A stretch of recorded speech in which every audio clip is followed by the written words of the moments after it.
I'm Graham Nichols. I'm from Nashville, Tennessee, born and raised, and I flip houses.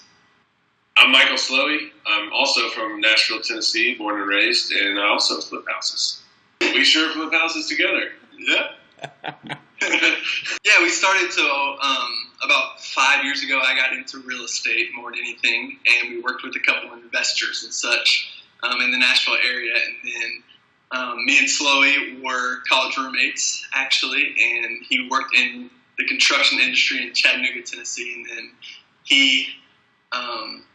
I convinced him really to try to come into town because I didn't know what I was talking about in the construction industry. And I knew I loved to flip houses. I knew I liked the design part of it, and he knew all the construction side of it. So brought him along about 2 years ago, and we've just been flipping houses like crazy all around Nashville, and still going.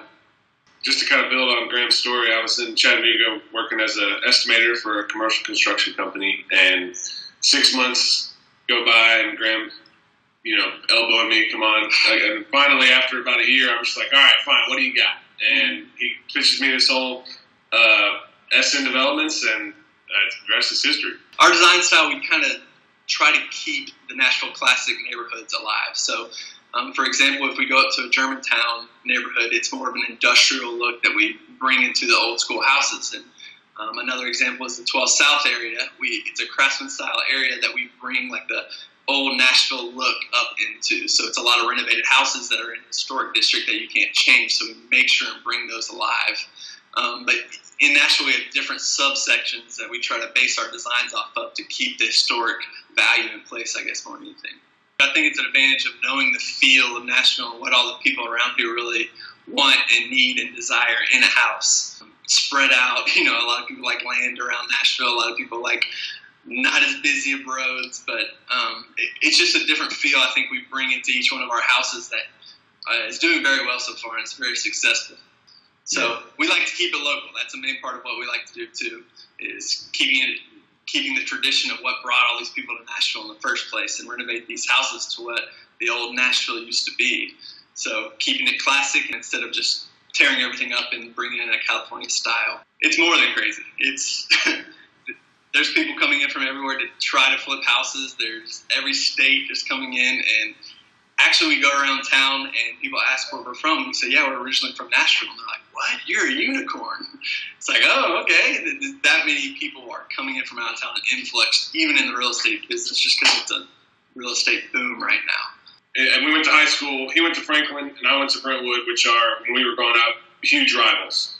And we get to school, really football camp, the first summer or first August we're there. And we know of each other, but we're not really like wanting to talk to each other just because, he was at my rival school, and I think he's an asshole. I think he's a jerk. I was a quarterback and he was O-lineman, so I kind of had to like him, whether he knew it or not. I had to like him because he could just let somebody through, and I could go. So that's how we really became friends. The next 3 years, really, we lived together, and I grew a beard. Yeah, he grew a beard like mine, so it's just like... Then everybody started calling us brothers, and here we are. So, yeah. I used to have a matching beard, but I had a horrible accident, and this is what it's become. The beard will be back. So I bought a new razor and had like an inch thing to it, and I was going, and it kind of clipped off, and it was like, zzz. I was like, oh, all right. So outside of work, we try to hit the golf course, or, they just opened up Top Golf downtown, which is awesome. We try to go there as much as possible. We go out of town sometimes on vacations together, too. So we go to the cabin. Every year we go down to the cabin in Gatlinburg and get a keg and a bunch of people and try to just drink as much as we can. We're both 27 years old, and we're younger people in this business, and it makes us unique when we're trying to flip these houses together. It gives us an advantage because we're younger and better. Also makes us dumber. Is that a unique advantage? Oh, man. Also makes us crazier and riskier. How about that? A lot of risk is what we're taking just every day right now. But I think that's what makes it so much fun. And it's an adrenaline rush. We go through houses. We like to do demo together. We get to bust down some walls, Blow off some steam.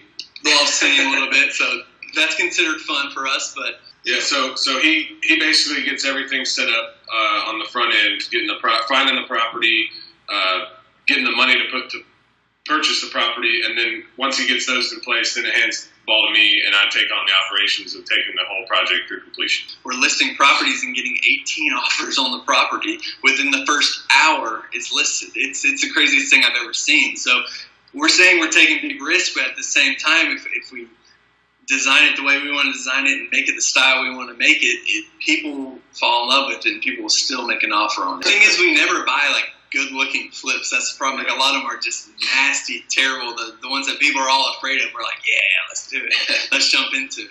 We've actually bought a fire burnt-down house recently. Yeah. Only the front part of the house was burnt. So we actually had a structural engineer come in there and everything, and he was like, yeah, it's fine, it's a good house, but the lady left all of their stuff, and all their stuff was burnt inside. Pulled open a drawer, and there was a dildo about that big.